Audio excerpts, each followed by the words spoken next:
Welcome back. As you know, I'm Eli the Computer Guy here for the Daily Blob for another show with the world famous self-hating not a Jew. I'm not a Jew. For the love of God, you clam mutterfutters and you Zionist mutterfutters, I am just not a Jew. My dad in the 70s was like, I'd like my son to have an unusual name. And he picked Eli. That is the long and the short of the story. The story is not even long enough to have a TLDR. My dad was like, I have a normal name. I'd like my son to have an unusual name. Ergo, I got the name Eli in the Midwest in the 1970s. For the love of God, I'm not Jewish. Whether you're a clam mutterfutter out there talking about my ears and my nose, or you're a Zionist mutterfutter that just starts saying glockenspiel at me. I had that happen. I was literally at CES a number of years ago. This guy walks up to me, just like your grandma used to say.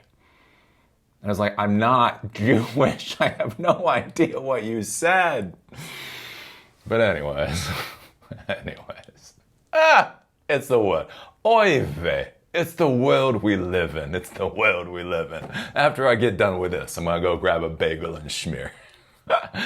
Anyway, so I talk about Israel a little bit because in the Daily Blob, I try to talk about the modern world of technology and how politics and how a lot of other things affect all kinds of stuff. And I thought it was really interesting. Years ago, after October 7th,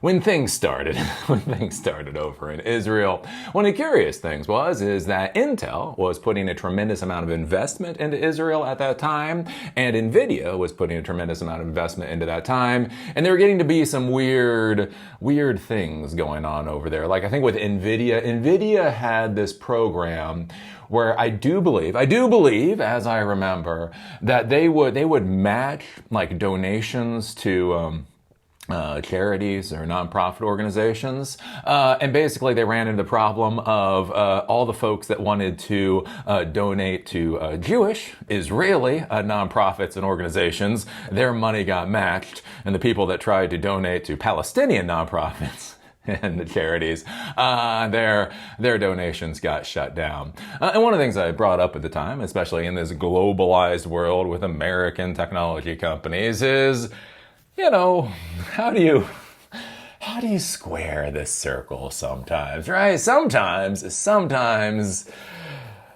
yeah, there's just no good answer, especially with you as a large corporation, as an organization, as somebody who runs an organization, as a decision maker for an organization, as a leader of an organization. Your job is to produce silicon, not necessarily get into all the world's troubles. But, if you go back a couple of years, one of the big things that was going on at that time was making sure everybody was on the right side of history. You gotta be on the right side of history. Nobody took the time to figure out what side that might actually be, and so we have a lot of idiocy. Anyways, one of the things I talked about at that time is that might cause some problems. And one of the issues that I see going on right now with Israel, just in general, right, if you're a technology professional in Israel, is one of the things I get concerned about a self-hating non-Jew, or fake Jew, I suppose, is that I do feel like the Israelis are just a wee bit arrogant. And I don't say that from like those people. I'm just like, wow, no, there's just something going on right now, right? And I've talked about this before about, if you look at Israel, it's basically a gnat turd sized country in the middle of a whole bunch of other countries that just genuinely dislike them. Israel has 9 million, a population of 9 million, and everybody else. Egypt alone at this point has 130 million people. The countries around them are just large. Even the smallest countries around them are multiples of this size. And one of the things I've talked about is the concern with Israel being so arrogant, especially towards America, right? This expectation, this demand that we support them, when most of us are horrified. Most of us are nauseous. The fact that my tax money is going into that crap show makes me want to vomit, right? If Israel wants to fight, as Netanyahu said, with their nails and teeth, hey, fair enough. I don't know. Maybe you are on the right side of history. Maybe you're on the wrong side of history. You know what? Here's the deal. It's your teeth and your nails. You can figure it the fuck out. But one of the interesting things, whenever I talk about this, and I try to warn the Israelis, this isn't anti-Semitic. It's not anti-Semitic to tell somebody they might be doing something dumb. One of the things that I try to warn the Israelis is your arrogance is to such an extreme level that makes many of us in the United States literally want to vomit at the thought of supporting your regime. And the question then becomes, what does that portend for 5 years in the future, 10 years in the future, and the whole 9 yards? Now, one of the interesting things we get to with all this kind of stuff is, we talk about the protests and the activists, the blue hairs. The blue hairs going out and screaming about whatever they're screaming. But one of the things that I will warn you, or I will just put on the table, is sometimes capitalism has a rather effective way of dealing with things that activists don't necessarily do a very good job with. And I think that's interesting right now with Intel's layoffs and Intel's self-destruction, right? One of the things that I warned about Israel is that the United States, my country, to be clear, my country is fucking imploding. We are in the start of an abject shit show, right? We got, $37 trillion in debt at this point. We're paying $1 trillion just in our interest payments. At the exact same time, if you have a heart attack, whether you're a blue hair or a red hat, if you have a heart attack in the United States, there is a very good chance you're going to go bankrupt. Not only are you going to have a heart attack, your ass is going to go bankrupt, right?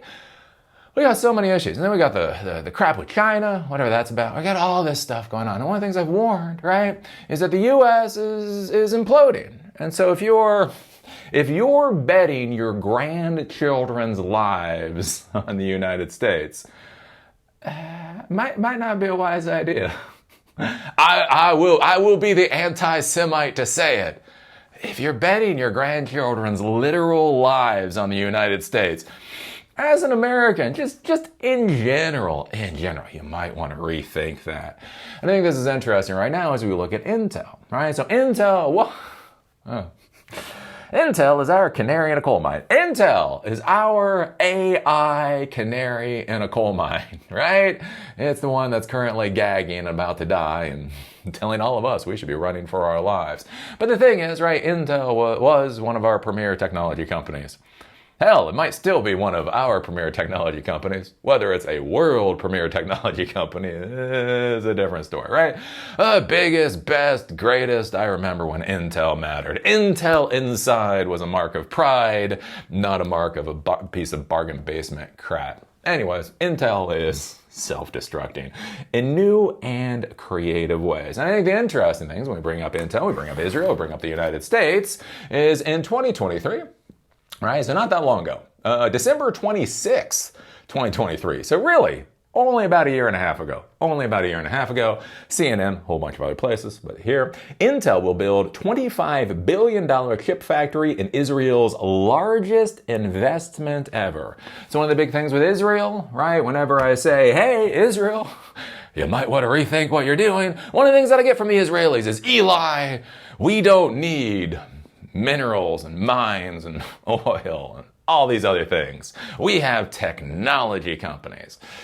Might be careful here, because Intel was pushing this money in. So a year and a half ago, the Israeli government and Intel confirmed plans to build a $25 billion chip-making factory in the south of the country, an investment Prime Minister Benjamin Netanyahu has described as the biggest in Israel's history. The American tech giant already employs 11,700 people in Israel and has invested more than $50 billion in the country over the past 50 years. So this is where they were about a year and a half ago. So to be clear, this is after October 7th, right? Well after October 7th, this is investment going into Israel. And notice how they say a year and a half ago that they already employ 11,700 people. If we go over to the article that we're going to be talking about today, we go over to Tom's Hardware. Other places are doing this too, but whatever. More Intel layoffs are hitting, this time in Israel. Company is even considering dramatic decision to shut down Fab 28. So, they are now went from the biggest investment in Israeli history to they're now doing layoffs and possibly shutting down a fab. Intel this week began its new round of layoffs globally, which includes layoffs in Israel, where hundreds of employees are expected to lose their jobs, reports Ynet. Just like elsewhere, Intel's cuts in Israel include layoffs at the company's major manufacturing site in Kiryat Gat, marking a shift in the company's strategy in the country. Furthermore, the company is even considering shutting down its Fab 28 in Israel, which will be a dramatic move. While the company does not comment on specifics, it reaffirms the ongoing restructuring. Quote, as we announced earlier this year, we are taking steps to become a leaner, faster, and more efficient company. Quote, removing organizational complexity and empowering our engineers will enable us to better serve the needs of our customers and strengthen our execution. We are making these decisions based on careful consideration of what is needed to position our business for the future, and we will treat people with care and respect as we complete this important work. Because if there is one thing we think about when we think about big American corporations, it's care and respect. Let's see here. Intel has started issuing pre-dismissal notices to workers, signaling the start of layoffs that will affect several parts of the Israeli operations. This reportedly includes 200 people who work at the Fab 28 campus near Kiryat Gat, which employs about 4,000 of Intel Israel's total over 9,000 person workforce, which is expected to stabilize at around 8,500 after the layoffs. Now, it's interesting when you go back and you read articles from the way back from a year and a half ago. Did you notice how many people they said worked at Intel a year and a half ago? A year and a half ago, they said 11,700 people worked for Intel in Israel. Now they're saying over 9,000. What that actually means, who the hell knows? But that could mean they've already lost 2,700 workers in Israel already, and so they're cutting on top of that. So if you hear that they have 9,000 employees and they're cutting back to 8,500 employees, you're going to be like, Eli, this is the problem with self-hating fake Jews. They just can't do math. That math doesn't matter. Right? 9,000, 8,500. Again, if you're one of those 500, it sucks for you, but for Israel, probably doesn't matter. But when you start looking at it, you're like, well, wait a minute. A year and a half ago, before they were starting their major investment into the country, they had 11,700 employees. A year and a half later, we're now starting with somewhere above 9,000, and you're going to be cutting that. That's where you have to be careful with these numbers and start to think about like where you're starting the story from. That's what I've talked about before with Mozzie, the great Moz from the show White Collar. As he once said, told the main character, you can always have a happy ending. It just depends on where you stop telling the story. Well, the other thing is true, right? You can make the current news seem good, or at least not so bad, depending on where you start telling the story. If you start telling the story at 9,000 employees, then 8,500 is bad. Not that bad. If you start the story at 11,700 employees, that's quite a bit of difference there. Until now, Intel has avoided layoffs at Kiryat Gat due to financial support from the Israeli government and long-standing commitments Intel had made as part of its local expansion plans to the authorities. And this is one of the things you have to be careful about, right? Intel wasn't going to do the layoffs. They weren't going to pull back. They got money from the Israeli government, and there have been understandings. But that's the thing about the economy, economics. That's the thing about capitalism. Capitalism doesn't give a damn about your understandings. And so this could be the beginning of something curious. Yet, desperate times call for desperate measures, and Intel secured a $3.25 billion grant from the Israeli government in December of 2023 to build its Fab 38 adjacent to Fab 28, only to pause the project in mid-2024. Now the time has come to lay off personnel at Fab 28. So that thing that I was talking about before, that was for Fab 38, that got paused. Now Fab 28, looks like it's having problems too. The affected roles at Keurig got primarily include middle-level managers, first-line supervisors, and technicians from the remote operations center. The supervisors oversee shift operations and sit 1 or 2 tiers above production workers. Though these roles are being phased out as part of the company's intention to flatten the organization. I will be curious to see how this works at the industry level. One of the things I've talked about with the tech industry is they all do the same damn thing. Like there's this idea like we're a profession of visionaries. That's a lie. That's propaganda. We're a profession of well-trained lemmings, right? And so one of the things we see now is if you hear this from Microsoft, you hear this from Google, you hear this from Meta, you're now hearing this from Intel, the whole idea of flattening the organization. There are quote unquote too many levels of management. Now we have to flatten the organization. Now to be clear here, I don't want to be overly snarky with this. Again, bureaucracy sucks. I've been on those conference calls of 2 hours of abject misery. Sorry. You know what's bad? Back in the day when I actually worked in the corporate world, one of my bosses literally had a stutter. And like when I say he had a stutter, I mean motherfuckers. Blah, blah, blah, blah, blah, blah. Oh my God. We would have these weekly 2-hour conference calls where the guy running it had the worst stutter I have heard in my 48 years of life. Oh, misery. Misery does not quite encapsulate those 2-hour conference calls. So one of the things that I'll say is quote unquote flattening the organization, getting out bureaucracy, red tape actually can make a lot of sense. Many times people in certain jobs basically create more work for their job in order to keep them employed. So getting rid of flattening things, getting rid of managerial employees can make sense. Where I get concerned here though is I do feel like the executives are taking on this populist bent, right? There's this populist bent, right? The 99% against the 1%. The problem that we see in the Gen Z generation is that we, as the elders in society, have done such a miserable job educating Gen Z that they can't do math. Gen Z can't do math. Dear Gen Z, 99% versus the 1%, that's one person out of every 100 is in the 1% that you're fighting. And let's just say they're probably not going to the same cafeteria you are. Right? So there's like this weird like populist thing going on where the billionaires, like the multi-billionaire owners of the company are like, we have heard from our low-level grunt employees that they hate the 1%. Ergo, we're going to fire all the managers. It's like, yeah, but those managers are literally not the 1%. The managers are like nowhere fucking close to the 1%. But they're good scapegoats, right? The really wealthy owners get to keep all of their billions of dollars and pay even less taxes under Trump. The peons feel like, their pains, have gotten retaliation or whatever, and everybody's happy. My concern with this is, as I've said many times before, Black lives should matter. BLSM, Black lives should matter. Be nicer to Black people. But also be nicer to your manager. Be nicer to your manager. Be nicer to your boss. Like managers and supervisors and bosses do actual effing jobs. They do work. Just because you don't like their work, just because how they do their work affects you sometimes in poor ways, doesn't mean that they don't have real jobs to do.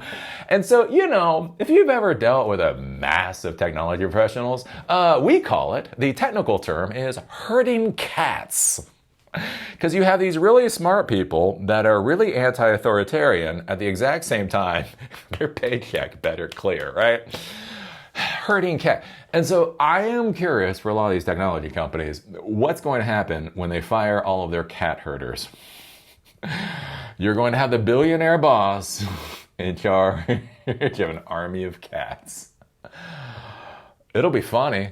If nothing else, it'll be funny. So be careful with your organization. When you hear this whole flattening the organization, getting rid of supervisors, on the whole, not necessarily a bad thing. Sometimes bureaucracy gets created for bureaucracy's sake. Sometimes bureaucracy gets created just to make sure you know like how to like fill out paychecks or pay stubs or whatever else. Anyways, close the Fab 28 question mark. Until now, Intel's layoffs in Israel have mostly been concentrated in its research and development hubs in Haifa and Petah Tikva. Due to the strategic importance of Fab 28 for Intel in Israel, it had previously been insulated from job losses. And this is the thing to be thinking about if you're in Israel right now, right? You have been insulated from a lot of consequences, right? Think about it here in the United States. Whether it's a Republican gets elected into government or as a Democrat gets elected into government, right? Artillery shells are still being shipped to you people so that you can slaughter the Palestinians, right? Absolutely fucking horrified, right? Like we have incidents here, again, with the police, and the police need to be better trained. There needs to be a whole bunch of stuff going on with police here in the United States. But you'll have an incident here in the United States where you literally have an armed person that's going to attack another person. A police officer will shoot that armed person, and then all hell will break loose. Right? This is the time for us, to figure out the soul of America. I mean, think about that. Biden came out, our first dead president, came out on the border, right? The Border Patrol. He's the commander-in-chief, right? He's the chief executive. The Border Patrol agents are basically operating under his orders. Anyways, there was this whole kerfuffle down in the border a year and a half, 2 years ago, where there were horse-mounted Border Patrol agents. They have these big crop things in order to be able to control their horses. And there were these pictures, and you had these migrants that were running, and you had these Border Patrol agents with these big-ass whips. People are like, oh my God, this is horrifying. Holy hell, right? That lasted in the news cycle for almost a week and a half. People were so horrified by it. All right, there will be changes, blah, blah, blah. Right? Just think about that. Just think about what's gone on in the U.S. over the past 4 or 5 years. Just think about the outrage and the outcry and the screaming and the bitching and the moaning and all that. And then realize you're still going to get your shipment of dumb artillery shells, dumb bombs this month. And then ask yourself, what happens if you're no longer, as a nation state, insulated from the consequences of your actions? Important thing to be considering, right? Because not right now, like think about this with Intel, right? These jobs, these factories have been insulated because of understandings and agreements, right? The economy is massively changing. What is going on with the economy right now? I don't quite understand what's going on. As I say, it's slipping, right? We talked to Louis Rossman. We talked to Louis Rossman last week. And he talked about like with the tariffs where he just stopped importing tens of thousands of dollars worth of product because it's not worth his stress level. Now think about this, right? So he was importing, so he has these like air stations, these soldering air stations or whatever.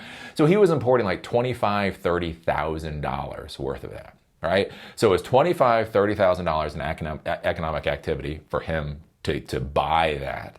Then it had to be warehoused, then it had to be stored, then he had to advertise it, then he had to sell it, and then he sold it and he made profit because he's an entrepreneur, he's a business person, so that creates economic activity. And it's an actual soldering station, right? So it allows you or allows the person to repair, not just repair their own things, but possibly create a business to repair other people's stuff. And just think about this, right, from our conversation with Louis last week, right? This is one person doing relatively small amount of transactions, $25,000, $30,000. Who the hell cares? It is small. But think about that. That's one entrepreneur that's pulling back. And we see Intel pulling back. And we see so many of these things where, right, we're not in a recession. We're not in a quote unquote recession. We are in what are we in? Like what are we in exactly? Let's see here. However, it looks like the strategic value of Kiryat Gat plant appears to have changed. Reports indicate that Intel now views the site as outdated, with its long-term viability potentially in doubt. Internal discussions are said to include the possibility of shutting down operations entirely at that location, according to Ynet. Intel's Fab 28 produces processors, 5G and AI products using Intel 7 fabrication process. According to the company's website, while the fab is rather sophisticated, it does not officially have EUV lithography tools to build chips at the latest 18A and upcoming manufacturing technologies. While Intel 7 could be used to build a variety of products that do not need the latest production nodes, it may not be the most efficient process for upcoming applications compared to more recent nodes. The fab can be eventually upgraded to make chips on more advanced production nodes. However, Intel may not have enough cash for such an upgrade, so the destiny of Fab 28 is something that remains to be seen. The other interesting thing to be thinking about this, again, things going on at the global stage, right? Right now, there's the big push for America to produce our own chips, right? These fabs. I think TSMC is finishing up their fabs. However that goes, we'll find out. I will do a snarky video later about TSMC creating fabs in the United States. But if you look at it, right, one of the things to consider here with these fabs is that the U.S. is massively investing into more fabs on U.S. soil. And the interesting thing, again, to consider is in this de-globalizing world, right? Think about this, right? Before we had a few of these silicon players, right? The Intels of the world, the Nvidias of the world, TSMC, obviously, right? Samsung, blah, blah, blah. So there were a few players, and there was a lot of money to be made in that area, but it was very non-trivial work to do, right? A lot of investment, a lot of time and energy, the whole 9 yards. So yes, were they making a lot of money off of what they were producing? Yes, but all of that equipment, all of that knowledge and the rest of it acted as a massive moat. It was a massive, massive fucking moat. It was like imagine in the business world if you put Intel on the moon and you had some startup company in the United States trying to get across the moat to the moon. It's not even a moat. It's not even an ocean. It's like putting the thing, right? Massive, massive moat. One of the curious things was what's going on now with deglobalization is that we're seeing more and more countries trying to bring chip fabrication in country, right? So right now with all the kerfuffle between the United States and China is producing more and more of their own silicon. With the stuff going on between, China and the United States, America is trying to produce their own silicon. We've actually started to see in Europe starting to produce their own silicon. And that's one of the other things also to be thinking about with business environments is for 20 years, for 30 years, we've been thinking about business as kind of like this balancing act. Like, what is the global demand for a product? And then how do you provide a supply for that global demand? So if the economy tanks here, the economy might be going up here, same amount of processors need to be sold, right? Economy goes down a couple places, goes up in one single place, you still need more processors than you need last year, right? Even if one country is just done, is just bulldozed, right? Some other country might be building a whole bunch of stuff and they need processors, they need goods. The curious thing is when we start looking at this in a deglobalized world, all of these countries are going to start looking at processors as a national security concern. So you're not simply producing processors based off of good old-fashioned economics, how much people are willing to pay for it, but under the nation-state idea of what is the level of production our country needs, especially in a state of war. And so this is one of the... Dear Israelis, you make it hard sometimes.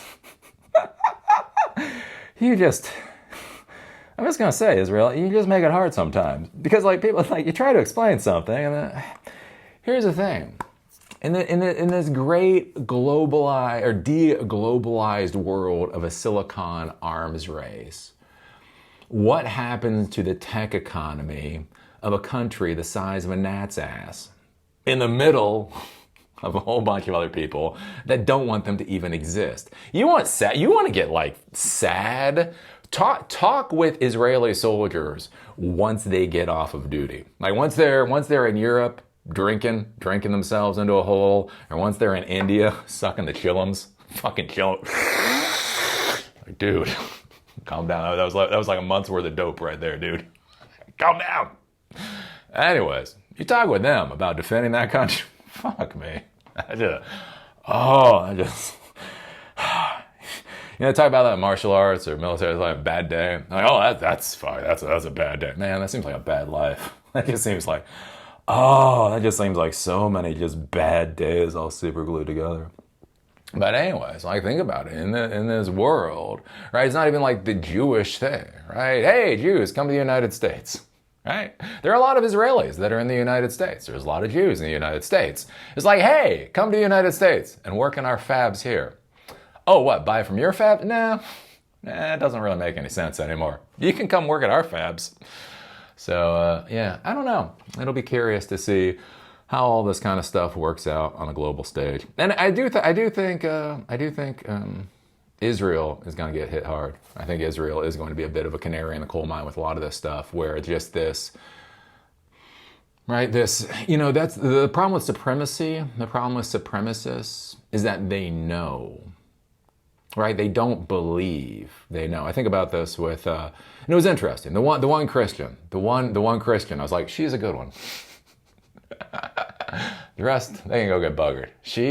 Right? Anyways, I was talking about years ago. I've talked about this before. I was in Port Angeles. Is it Port Angeles over on the Olympic Peninsula? Anyways, I gone to the Olympic Peninsula to look at Olympic National Park. Fabulous park if you've never been there. Anyways, we get there. I'm at the hostel because I was still in the hostel thing at that time. And this girl comes in, young woman comes in. She's like, oh, that was a long trip. And she had gone from Seattle to Port Angeles on buses in the United States. Whew. So, in a car, it was like a 3-hour trip. And on a bus, it was like a week trip. Now, it wasn't that bad. It was like an 8-hour trip by bus. It was just a hell of... And the thing is, think about this. This was before mobile phones. This was before you literally pick up the bus schedule and figure out how you're going to get yourself half a state away. Anyways, the curious thing, I was sitting there, I was talking with her, and I was like, oh yeah, why do you do that or whatever? And she said, as a Christian, what she considers is, what would Jesus drive, right? In this, in this modern world, and this was 2003 or something like that. She was like, we know climate change is here. We know the damage that we're doing to the climate. What would Jesus drive? If Jesus was here right now, I don't believe he'd be driving his own personal vehicle, right? So she wanted to come and see Olympic National Park, but she did it by bus. And I was curious, and I was talking with her later, and I was like, okay, so you really believe in God? And she said, no. No, with that straight face people do. I'm like, what? She said, I know God. Belief means maybe not. She's like, I know God. I was like, wow. Okay, I will accept you. The rest of them are assholes. I accept it. Anyways, but one of the things is with people that know, they don't believe, they know, is they can get themselves into some pretty bad trouble when reality does not correspond with what they know. And that's where, with globalization, with support from the United States, with Israeli exceptionalism and the rest of it, there's a lot of folk there, they know. And the problem is, what happens when what you know breaks apart at hyperspeed? And it's something to ponder and to think about. Again, we still have good. I think we still have a good visa relations with Israel. So you can be a proud Israeli in the United States. Look, I'm here to help you all get jobs. Like, what's the point of all this? You keep asking me how to get a job and how to advance in your career. Right, here you go. Maybe leave. Maybe come to the United States. You can come to the you can do what every other, foreign group does when they come to the United States. They come to the United States, they work their butts off, they get the big houses, they get the nice cars, and then they sit there and complain fucking constantly about the United States. Well, my country is better. Oh, you know what's so much better about my country? Oh, have I told you how my country is superior to your country? My Indian friend used to do that all the time. One day I just got tired. And I was like, dude, I adore you and all, but if India is so fucking much better than the United States, why don't you go fucking back to India? He got quiet. He was like, well, it's nice to complain about the United States in the United States. I'm like, okay. As long as we all know what's going on here. Anyway, so this will be curious.